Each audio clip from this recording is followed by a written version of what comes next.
নমস্কার শ্রোতা বন্ধুরা, বর্ষ শেষের অন্তিম লগ্নে এসে আমরা অনেকেই একবার পিছন ফিরে তাকাই, দেখি বছরটা কেমন কাটলো, চা পার হিসেব করি। তো আমিও এর ব্যতিক্রম নই। আমি দেখলাম যে 2025টা আমার কেমন কাটলো, আমি কি পেলাম বা কি না পেলাম।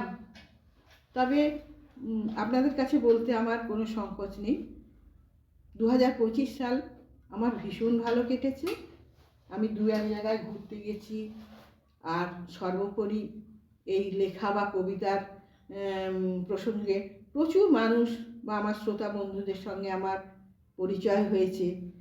তাদের সুন্দর সুন্দর কমেন্ট বা মন্তব্য পেয়েছি, যা আমাকে ভালো লেখার অনুপ্রেরণা দিয়েছে। আমি সমৃদ্ধ হয়েছি। এবছর আমি আর্য ক্ষত্রিয় সমাজের সদস্যপদ গ্রহণ করায় স্বজাতীয় প্রচুর ভাই বোনের সঙ্গে পরিচয় হয়েছে। অনেক গুণী ব্যক্তির সান্নিধ্য পেয়েছি। হারিয়ে যাওয়া আত্মীয়, নিকট আত্মীয় অনেকের সাথে আবার নতুন করে যোগাযোগ হয়েছে। এবছর অনেক অনুষ্ঠান আমি আমার দু এক জায়গায় আমার নিজের লেখা কবিতা আবৃত্তি করেছি, অল্প বিস্তর প্রশংসাও পেয়েছি। তো যাক, এইভাবেই আমার বছরটা কাটলো। এবার আমি আমার বর্ষ শেষের একটি অনুষ্ঠানে হঠাৎ পাওয়া বলবো, একটি অনুষ্ঠানের কথা আপনাদের বলবো, যা হলো গত 19শে ডিসেম্বর সর্বভারতীয় কলাকেন্দ্র নামে একটি সংস্থার বাৎসরিক অনুষ্ঠান। আমি সেখানে আমার এক আত্মীয়ার সঙ্গে দর্শক হিসেবে গেছিলাম। অনুষ্ঠানটি ছিল দমদমের অন্তর্গত গোড়াবাজারে অরো নামে একটি সিনেমা হলে।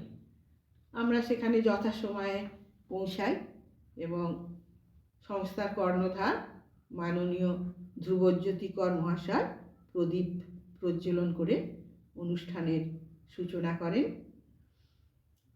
সেখানে দেখলাম প্রচুর ছেলে মেয়ে, অভিভাবক, বিরাট হল, এত লোকজন, খুব জমজমাট অনুষ্ঠান। ছোট ছোট বাচ্চারা সুন্দর ঝলমলে পোশাক পরে আলোর মধ্যে যখন নাচছে, তখন যেন মনে হচ্ছে সব এক একটি উড়ন্ত প্রজাপতি। সেখানে শুধু বাচ্চারা নয়, অনেক মায়েরাও দেখলাম সেখানে অংশগ্রহণ করেছে।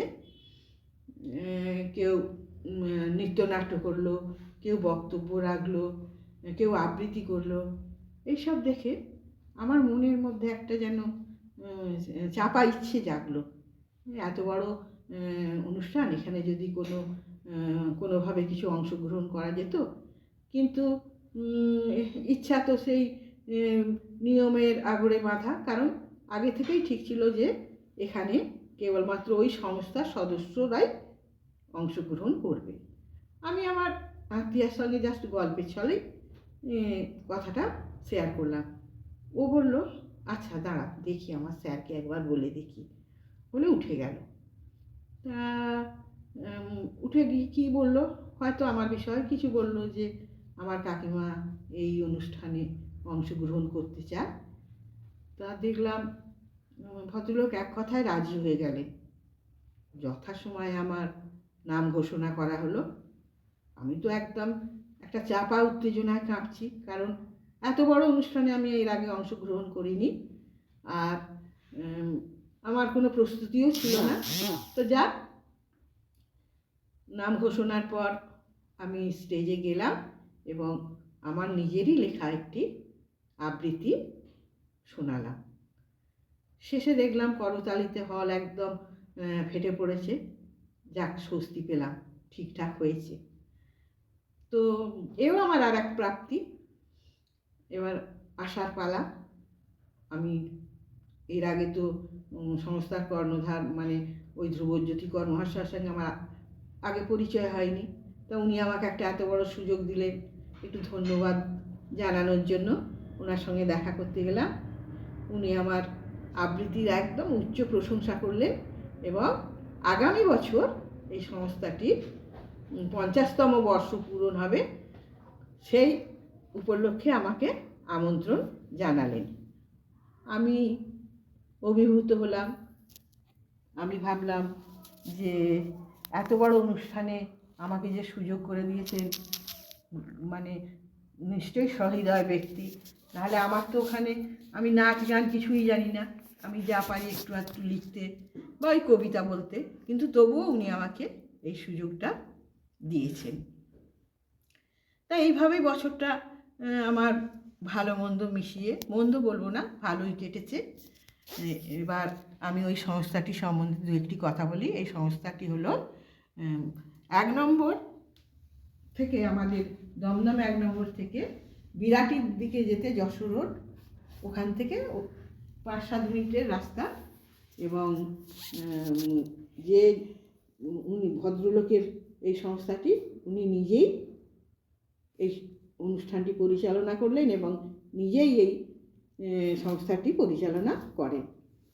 তো এটাই ছিল আমার বক্তব্য। আপনারা কেউ যোগাযোগও করতে পারেন, কারণ উনি ভীষণ সহৃদয় ব্যক্তি এবং প্রত্যেককে একবারে আন্তরিকভাবে দেখলাম, সকলের সঙ্গে খুব যোগাযোগ।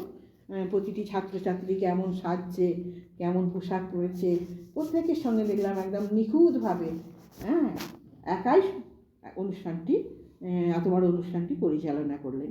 সব মিলিয়ে এটাও আমার একটা বিরাট প্রাপ্তি বছরের। আগামী বছর 50 বছর পূর্ণ হবে ঠিকই। আমি এই সংস্থাটির 100 বর্ষ পূর্ণ হোক এই আশা বা এই কামনায় করি। তো যাক, এইটাই ছিল আমার এবছরের প্রাপ্তি। আমি আমার সকল বন্ধুদের কাছে অনুরোধ করব যে আপনারা এইভাবেই আমার লেখা বা আমার কবিতা শুনুন, আমার পাশে থাকুন, আমি লেখায় সমৃদ্ধ হই, আমার পথ চলা আরও সুগম হোক। আপনারা অনেক অনেক ভালো থাকুন। আগাম নববর্ষের শুভেচ্ছা জানালাম। নমস্কার।